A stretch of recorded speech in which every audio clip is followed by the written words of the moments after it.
Breaking news, first at 5, a stabbing on the Strip. Dramatic images taken by a tourist after a man in his 30s went on a violent rampage on one of the most recognizable streets in the world. Crews rushed in to the rescue after 8 people were stabbed.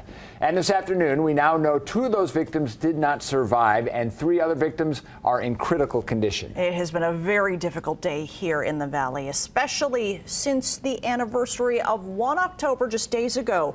We're here to walk you through the events. So we had the Fox 5 drone over the tourist area turned crime scene today. Here's what else we know at 5 o'clock. Sheriff Joe Lombardo says the victims are a combination of locals and tourists. The suspect is in custody and the Strip is secure. They also say he does not appear to be a local. Officers also say the stabbing appeared to be unprovoked. The Fox 5 team of reporters covering all angles of the investigation this afternoon. We begin with Joe Vigil live on the Strip. And Joe, you've been out there all afternoon gathering details about what happened. What can you tell us?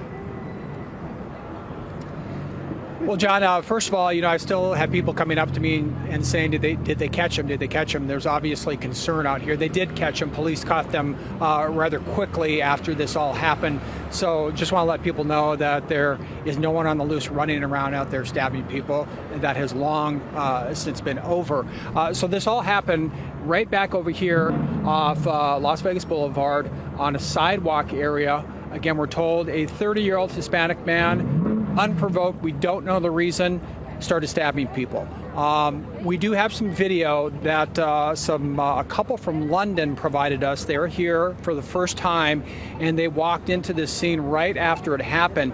They saw a gentleman who was stabbed with his shirt off. The video they shot is him on a stretcher making his way to the hospital. Now, we do not know the condition of that person. They also saw a woman who was stabbed and she was on the ground. Eric is the gentleman we talked to. Let's listen to more of what he saw.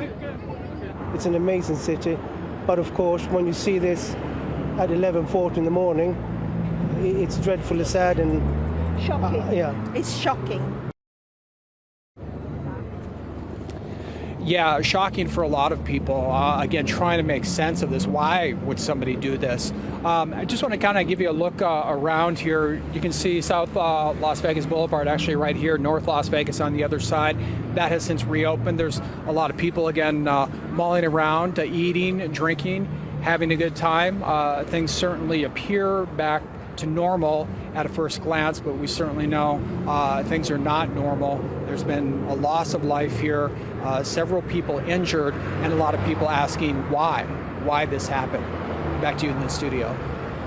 Thank you so much, Joe, for that update. We want to go now to Fox 5's Lauren Martinez. She is live in front of Metro headquarters. So, Lauren, we carried Metro's briefing live here at 3 o'clock. Can you catch us up on the investigation?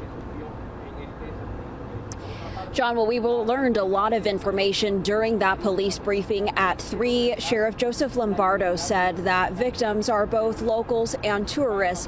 He said that more information about victims will be released pending next of kin.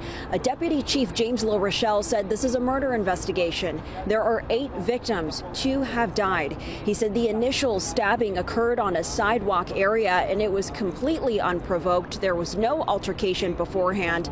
The deputy chief said that the suspect then began going down Las Vegas Boulevard, heading southbound, stabbing additional victims. Now, during that briefing, Metro released more surveillance video of the suspect running down Las Vegas Boulevard. Police said he was heading towards Sands and he was followed by a concerned citizen at that time.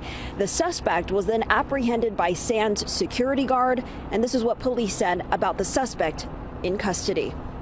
The suspect is a Hispanic male adult. He appears in his early 30s. He does not appear to be a local resident, that he is in our community recently. We are continuing to identify him, to confirm his identification. He identified himself verbally, and certainly we want to do a workup on that and find out who's his true identity. Sheriff Lombardo said they have scores of witnesses that they are talking to and also a lot of surveillance video that they need to look over. He's hoping that they can reopen this part of the Strip soon, but investigators are still processing what happened. Reporting live in front of Metro, Lauren Martinez, Fox 5 News Local, Las Vegas.